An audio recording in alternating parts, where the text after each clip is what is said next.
English boosters 31 to 35. Booster 31. Here are some common errors often made by learners when talking about quantity or size. A little quantity. This is a mistake. Please use a small quantity, amount, number, or percentage. Another mistake is to say a great, big, or high amount or number. Please say a large amount, quantity, number, or percentage.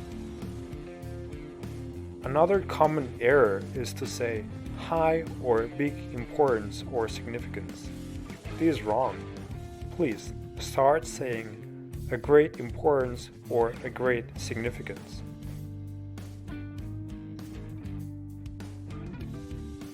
Booster 32.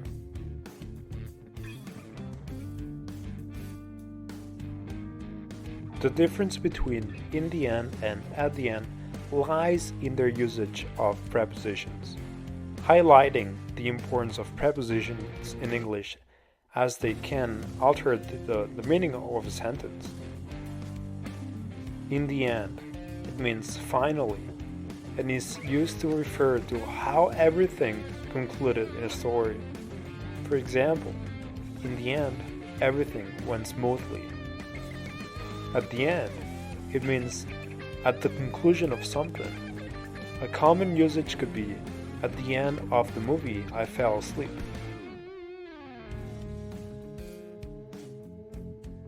Booster 33. In English, there are many verbs that can be followed by another verb, which will be an infinitive or a gerund. Some of these verbs can be followed by either the gerund or the infinitive form, but depending on which, they will change the meaning. Let's see some examples. The verb to stop. You can say, he stopped to talk to her, which is followed by the infinitive form.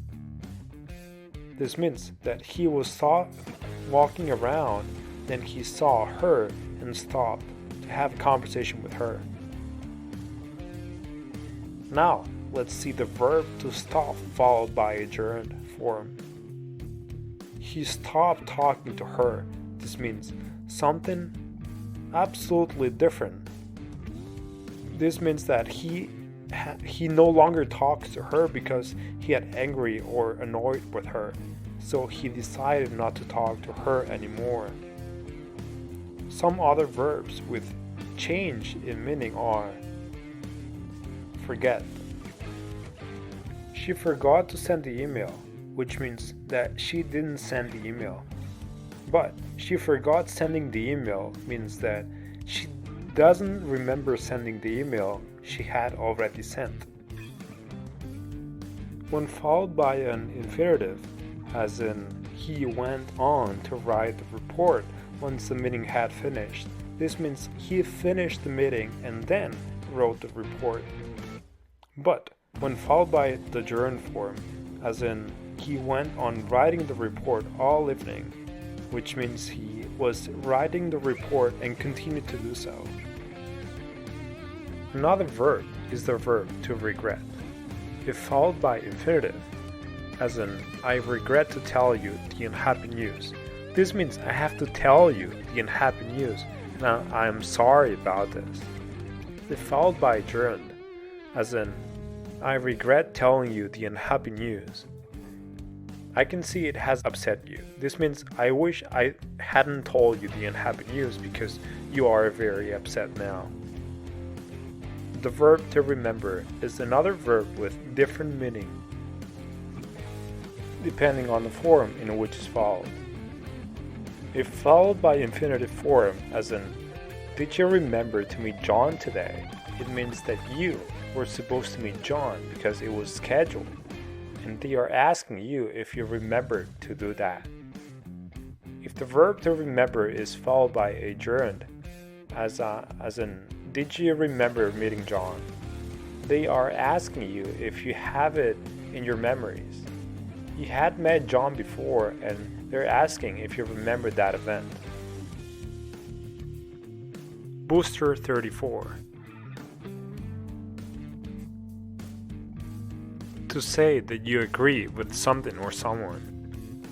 Yeah, my thoughts exactly. I think we are on the same page. You took the words out of my mouth. I know, right? Tell me about it. Booster 35. Here are some useful expressions or idioms about work and business. Hands-on experience. You can use this idiom when knowledge comes from experience. For example, Susan has lots of hands-on experience working with dogs. In a nutshell. Use it when you want to describe something in a few words.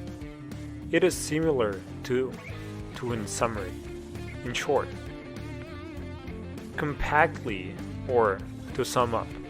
For example, I'm in a bad mood. In a nutshell, I had a bad morning.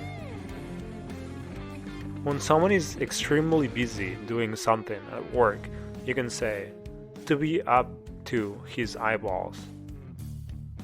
For example, I'm afraid Susan is busy. She's up to her eyeballs writing the report. When someone does more than initially expected, you can say, goes the extra mile. For example, Susan goes the extra mile to make sure her customers are satisfied. A win-win situation. This expression is used when the outcome of a situation is beneficial for both parties. For example, we offer customers a discount when they recommend us to a friend. It's a win-win situation.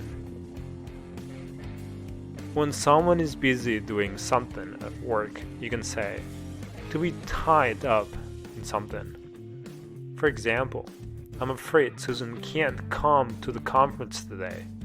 She is tied up in meetings all day.